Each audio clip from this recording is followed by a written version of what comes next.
vamos continuar aqui, a parte 3 do livro de Mateus, no capítulo 9, né?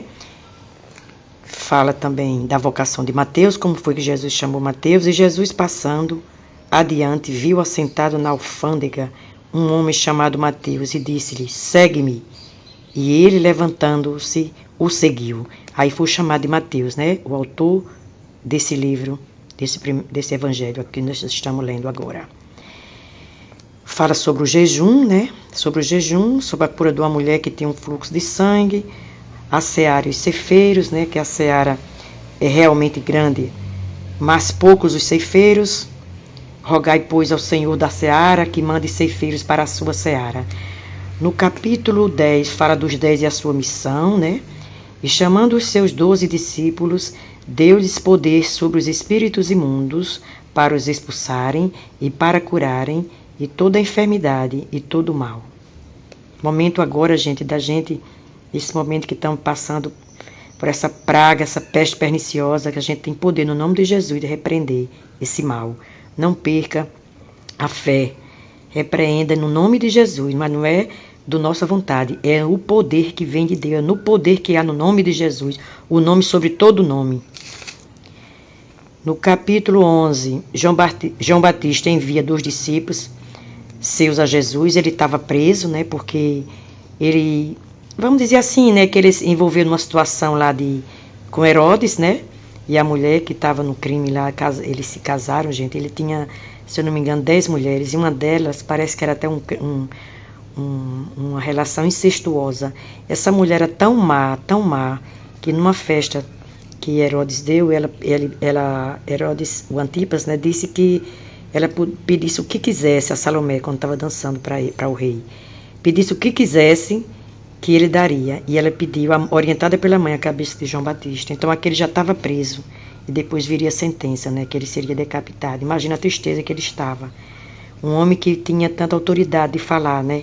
Falar com tanta autoridade. Já tinha momentos que ele dizia, raça de víboras.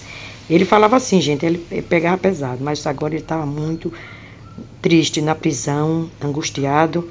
E ele chegou ao momento de mandar uma comitiva e perguntar se Jesus era verdadeiramente o Cristo.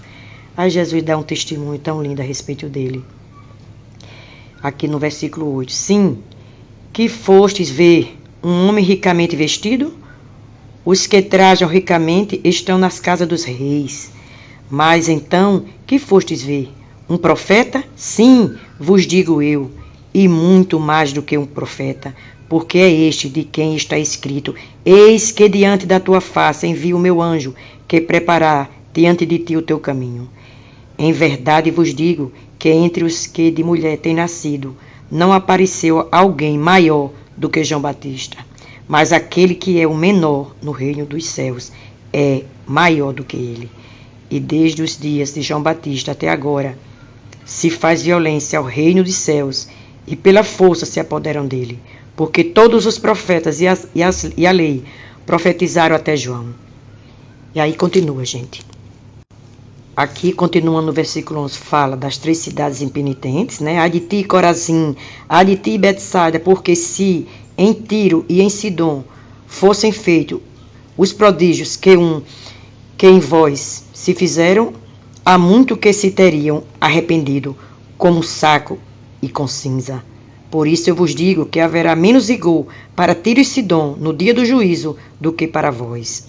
E tu, Cafarnaum, que te ergues até os céus, serás abatida até os infernos, porque se em Sodoma tivessem sido feitos os prodígios que em ti se operam, teria ele permanecido até hoje. Porém eu vos digo que haverá menos rigor para de Sodoma no dia do juízo do que para ti.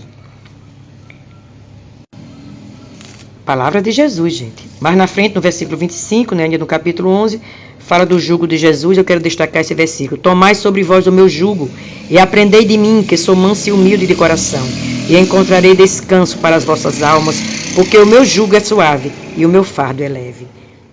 Continuando o livro de Mateus, capítulo 12. Jesus é Senhor do sábado. Mais adiante, no versículo 9, a cura do homem que tinha uma das mãos mirrada. Mais adiante, a blasfêmia dos fariseus. Gente, essa seita dos fariseus era uma seita, uma religião judaica que perturbaram muito Jesus, o ministério de Jesus. Eles só seguiam a Torá, os 5 primeiros livros, né? O Pentateuco, mas eles criaram uma lei oral atribuindo a Moisés, mas não está na Bíblia, ao Talmud, né? Então, é criado por homens e não está na Bíblia. Somente a lei, os 10 mandamentos e todas as instruções da lei, que começa em Gênesis, né? E vai até o livro de Deuteronômio. São 5 livros. Mais adiante fala da árvore e seus frutos, o milagre de Jonas, né? Então alguns dos escribas e dos fariseus, escriba também era outro tipo, vamos dizer assim, de religião, tomaram a palavra dizendo: Mestre, quiséramos ver da tua parte algum sinal. Mas ele lhes respondeu e disse: Uma geração má e adúltera pede um sinal, porém não lhe será dado outro sinal, então, senão o do profeta Jonas. Pois como Jonas esteve 3 dias e 3 noites no ventre da baleia, assim será. Assim estará o Filho do Homem 3 dias e 3 noites no seio da terra. Eles não entenderam, né? Falar aqui da ressurreição, que Jesus ia ficar 3 dias nas profundezas da terra, voltar à vida. Aí fala da família de Jesus, aqui mais adiante no versículo 46. Gente, o capítulo 13 fala das parábolas do reino. Leia, gente, tem 41 parábolas no Novo Testamento, 25 estão registradas no livro de Mateus. E Jesus começa, gente, com essa parábola. Por que Jesus começou com essa parábola? A parábola do semeador. Leia sobre essa parábola, gente. Não vou ler aqui porque vai ficar muito longa. Depois eu posso até comentar sobre ela. Então são 12 parábolas falando do reino. A gente não tem que se pegar nas coisas dessa vida não, gente. Nossa pátria celestial não é aqui. Aqui é nossa pátria terrena, que é provisória. Ninguém sabe o dia. Gente, nesse vírus agora, assolando o mundo, matando, gente, ninguém sabe quantas pessoas vão morrer aqui no Brasil. Ninguém sabe, gente. Mas Deus está dizendo, desde o princípio, para o povo se voltar para Deus. Entregue sua vida para Jesus, porque ainda que a gente morra para essa vida, a gente ganhará a vida eterna, gente. Aqui é só pouco tempo. A outra é que é eterna, a eternidade, gente. É o melhor de Deus para nossas vidas. Não é nessa vida terrena, não, gente. Aqui nós teremos aflições. Então, no capítulo 14, fala da morte de João Batista, fala da multiplicação dos pães. Jesus anda sobre o mar. No capítulo 15, a tradição dos anciãos. Fala Jesus cuidando da multidão, a multiplicação dos pães. Ele alimenta a multidão, cura os enfermos. No capítulo 16, Jesus faz uma enquete com seus discípulos. Diz assim: quem diz os homens ser o filho do homem? Está lá no capítulo 16, de 24 a 28. Gente, ele não sabia, o povo não sabia de nada. O povo estava perdido, se preocupava só com o reino terreno, igual agora. Muita gente só se preocupando com as coisas dessa vida. Não é diferente não, gente. Não é diferente não. Aí Jesus pergunta: quem diz os homens ser o filho do homem?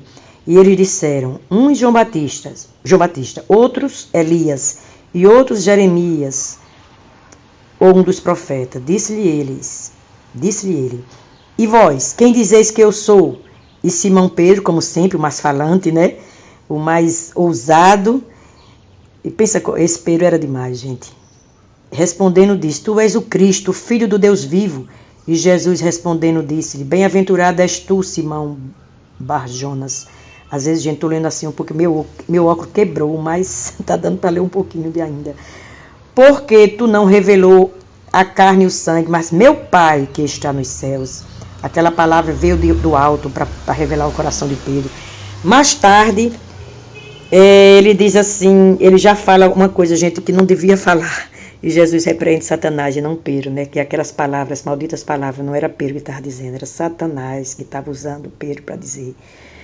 Então, os discípulos de Jesus, cada um deve levar a sua cruz. No versículo 24, então, Jesus diz a seus discípulos: se alguém quiser vier após mim, renuncie-se a si mesmo, tome sobre si a sua cruz e siga-me.